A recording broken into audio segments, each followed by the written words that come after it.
잠깐 또 질문 보고 갈게요. 네, 별 없군요. 네.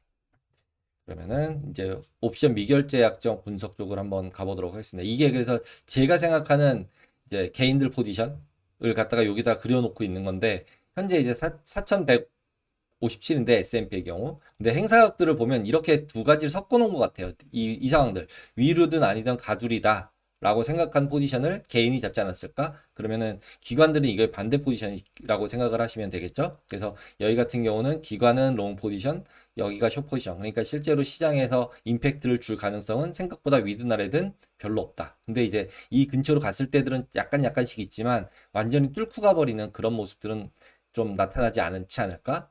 라는 쪽으로 생각이 듭니다.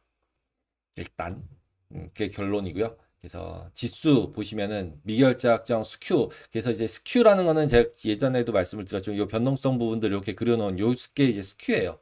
그리고 이거 같은 경우는 이제 6월 만기. 그 다음에 이거 같은 경우는 다음 주 EOM이에요. 이번에는 월 말이 금요일이에요. 그래서 위클리가 아니라 먼스 엔드랑 겹치기 때문에 이 부분이 없더라고요. 그래서 4월 28일 만기. 근데 보시면은 여기서도 되게 이제 좀 크리티컬해지는 부분들이 6월 만기 같은 경우는 변동성이 빠졌어요. 그죠? 15.74에서 14로 빠졌는데 원익자리 같은 경우는 지난주에 11.79였는데 원익자리가 12.45로 약간 비싸졌어요. 그러니까 이 11%라는 거는 조금 너무 싸 보이는 거죠. 12% 이하면 S&P도 싼 것 같아요. 예.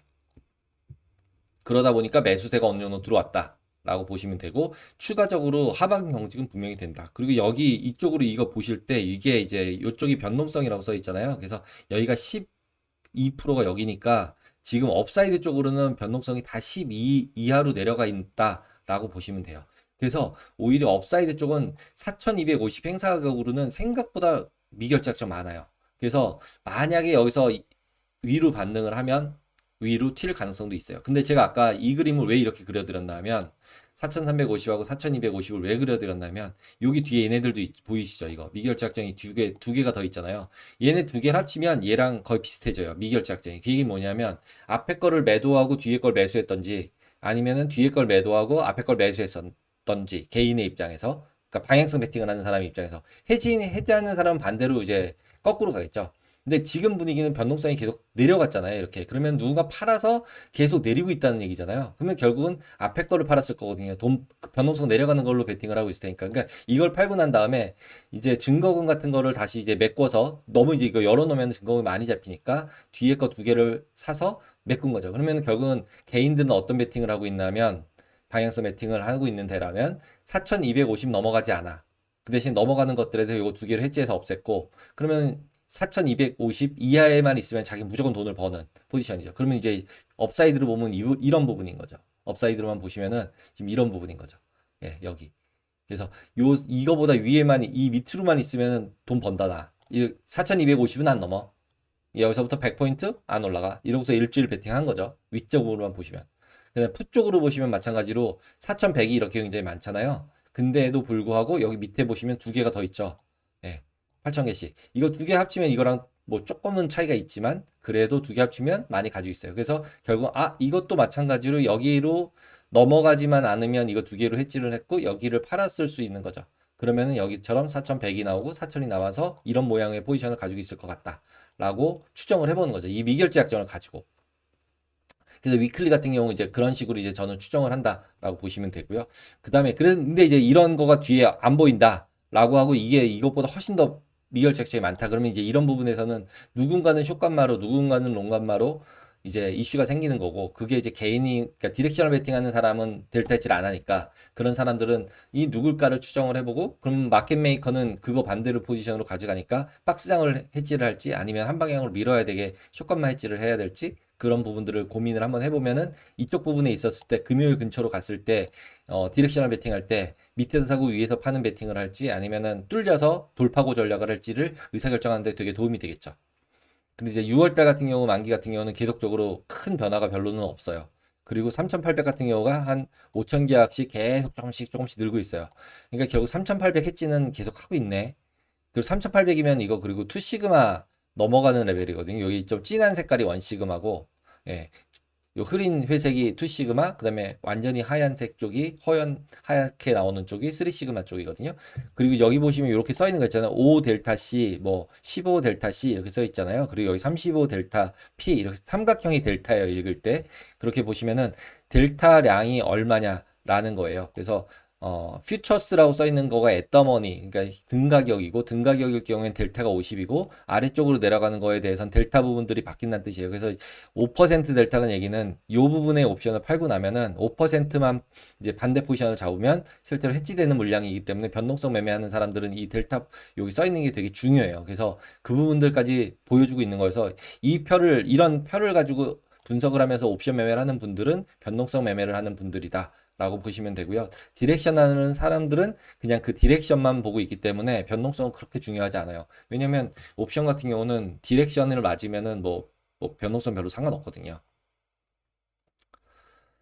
그럼 이제 나스닥은 이제 뭐 볼륨은 그렇게 크지 않지만 그래도 이제 시장에서 어떻게 생각하고 있는지는 보여지니까 한번 보면은 지금 12,500 풋 같은 경우 계속적으로 나름 1000계약 이상 증가되어 있는 상태고요. 위클리로 이번 주 말 만기. 그 다음에 업사이드로는 14,000을 누군가 이렇게 또 사서 모아놓는 사람이 있는 거예요. 그래서 이거 부분도 14,000이 아니라 14,500 쪽이랑 이거랑 스프레드 잡아놓고 13,500 이상 안 올라가면은 나는 돈을 벌어. 라고 해놓은 거라고 생각할 수 있는데 얘는 미결제 액션이 거의 비슷하잖아요.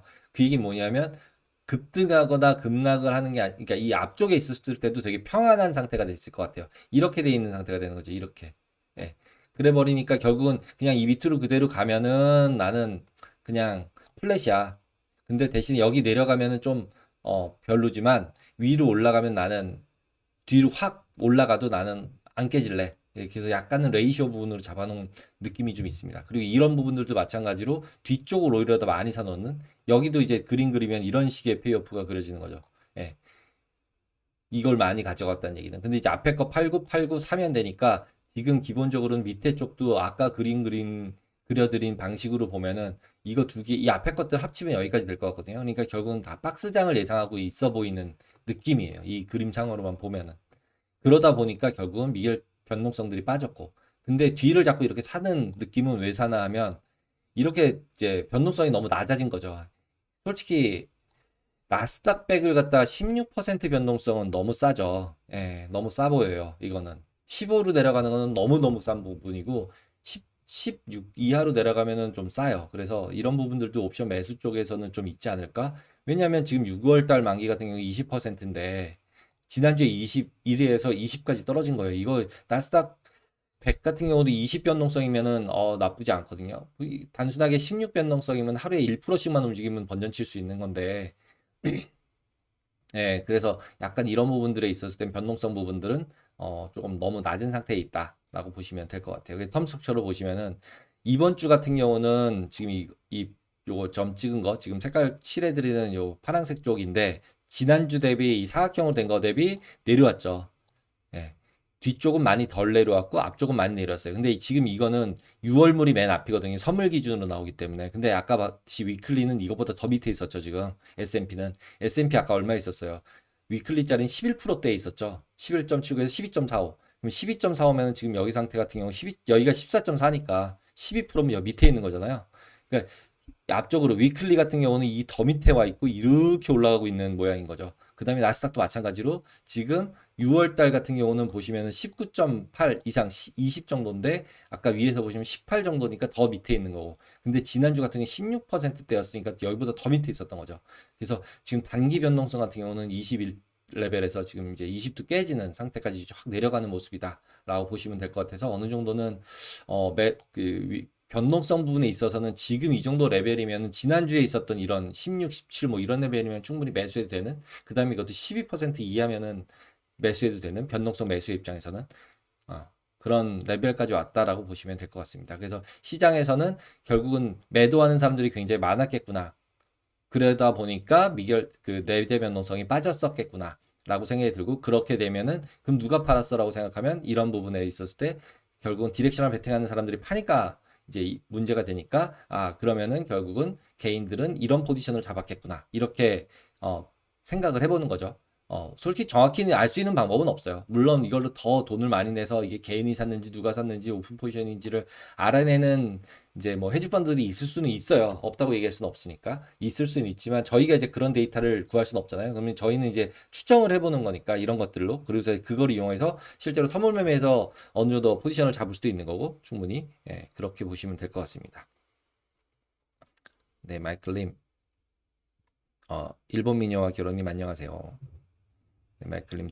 옵션 물량 보면서 개인이랑 기근이랑 포지션 주체인지 데이터 나오는데 데이터 안 나와요. 예. 그 우리나라처럼 개인 데이터를 다 주는 경우 거의 없어요. 근데 대신에 CFTC에서 옵션 부분 선물 미결제 확정 같은 것들은 이제 뭐 헤지 펀드가 했다 아니면 기관 투자가가 했다 뭐 이런 식의 것들은 조금씩 조금씩 나오더라고요. 소소한 행복님. S&P 옵션, 네, 볼트볼에서 저도 몰랐는데 움직이더라고요. 계속 스팟 움직임에 따라서 인트라데이 볼륨이랑 OI 부분이 조금씩 조금씩 나오더라고요. 그래서 당일 매매하는 것들은, 나쁘지는 않은데, 제가 이거를 말씀을 드리긴 드리지만, 이거를 100% 신뢰하시면 안 돼요. 왜냐하면, 너무 많이 포지션이 열렸을 때를 체크하려고 보신다라고 보시면 돼요. 그러니까 그냥 노멀하게 포지션이 열려 있을 때는 이걸 가지고 의미 있는 행동을 취하기가 되게 애매해요. 근데 어떨 때 보면 얘가 확 증가할 때들이 어쩌다 있거든요. 그럴 때들은 이제 이게 누구일지 한번 생각을 해보고 그거에 반대편 베팅을 가면은 먹을 가능성이 많죠. 그러니까 이제 리얼타임으로 놓고 프랍 트레이딩을 하면 완전하게 이제 뭐 데이 트레이딩으로 한다라고 가정하면 지금 말씀하신 것처럼 이거를 리얼타임으로 되게 엑셀로 만들어서 블룸버그 같은 데서 다 링크 받아가지고 이 표대로 움직이게 만들어 놓고 그거 보면서 매매를 해요. 코스피도 그렇게 했었고요.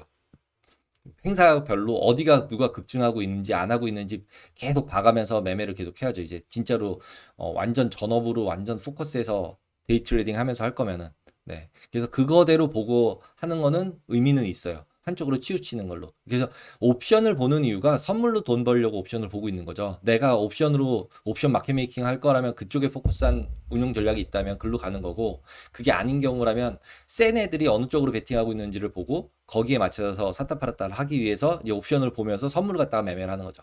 왜냐하면 옵션의 레버리지가 제일 크니까 실질적으로 장을 크게 움직일 애들이 그걸 포지션을 잡는 경우들이 계속 있으니까 그런 부분들을 조금 더 미리 눈치를 취하려고 본다. 이렇게 보시면 될 것 같고, 한 번 정도 보시면서 리얼타임으로 보는 거는 CME 사이트보다는 약간 이제 그 DD 같은 거, 그러니까 데이터 링크하는 것들, 이제 블룸버그나 아니면은 그 데이터들을 이제 어떻게 받아와야 될지는 좀 고민이 되긴 하는데 다 돈 내야 되는 데이터들이니까.